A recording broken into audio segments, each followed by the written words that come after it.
एकादश स्कंद अध्याय 1।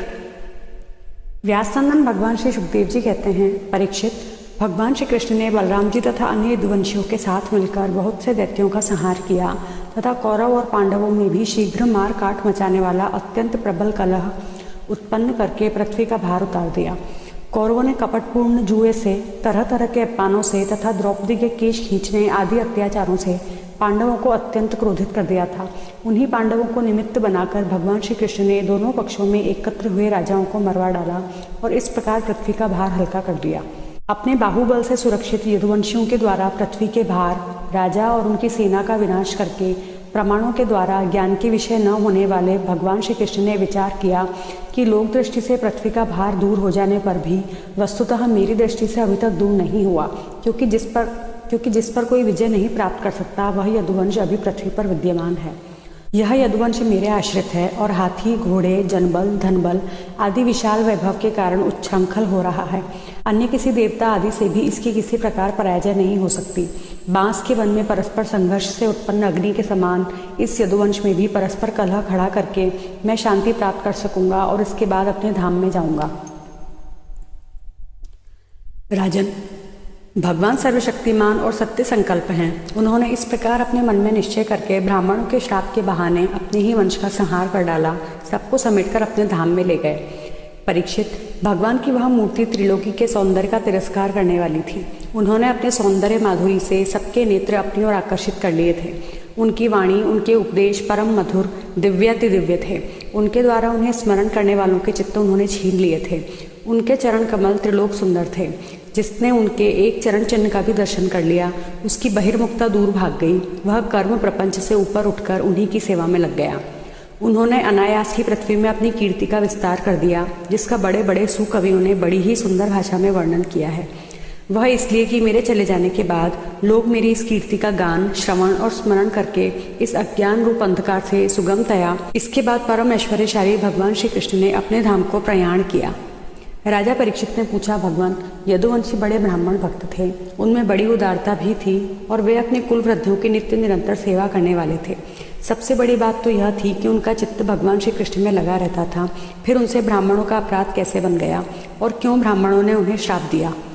भगवान के परम प्रेमी विप्रवर, उस श्राप का कारण क्या था तथा क्या स्वरूप था? समस्त यदुवंशियों के आत्मा, स्वामी और प्रियतम एकमात्र भगवान श्री कृष्ण ही थे। फिर उनमें फूट कैसे हुई?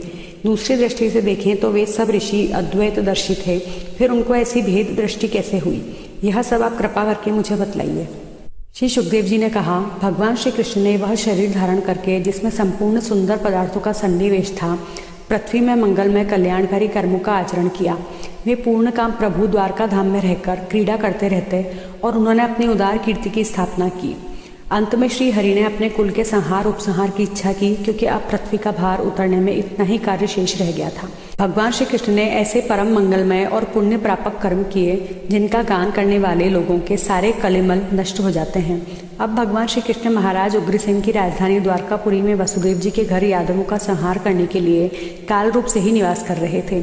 उस समय उनके विदा कर देने पर विश्वामित्र, असित, कण्व, दुर्वासा, भृगु, अंगिरा, कश्यप, वामदेव, अत्रि, वशिष्ठ और नारद आदि बड़े बड़े ऋषि द्वारका के पास ही पिंडारक क्षेत्र में जाकर निवास करने लगे थे।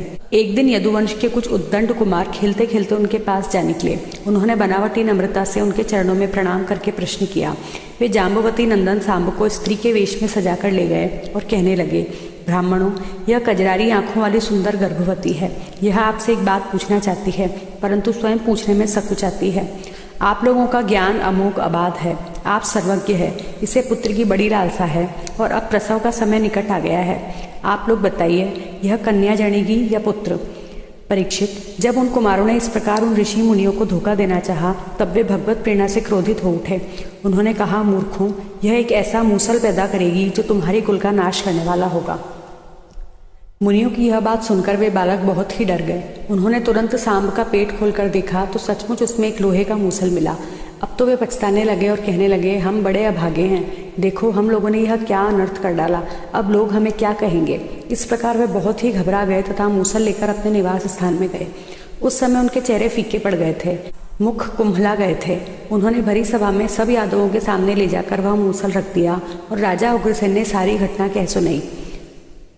राजन, जब सब लोगों ने ब्राह्मणों के श्राप की बात सुनी और अपनी आंखों से उस मूसल को देखा, तब सबके सब द्वारकावासी विस्मित और भयभीत हो गए, क्योंकि वे जानते थे कि ब्राह्मणों का श्राप कभी झूठा नहीं होता। यदुराज उग्रसेन ने उस मूसल को चूरा चूरा करा डाला और उस चूरे तथा लोहे के बचे हुए छोटे टुकड़ों को समुद्र में फेंकवा दिया। परीक्षित, उस लोहे के टुकड़ों को एक मछली निगल गई और चूरा तरंगों के साथ बह बहकर समुद्र के किनारे आ लगा। वह थोड़े दिनों में एरक के रूप में उग गया। मछली मारने वाले मछुआरों ने समुद्र में दूसरी मछलियों के साथ उस मछली को भी पकड़ लिया। उसके पेट में जो लोहे का टुकड़ा था, उसको जरा नामक व्याध ने अपने बाण के नोक में लगा लिया। भगवान सब कुछ जानते थे, वे इस शाप को उलट भी सकते थे, फिर भी उन्होंने ऐसा करना उचित न समझा। काल रूपधारी प्रभु ने ब्राह्मणों के शाप का अनुमोदन ही किया।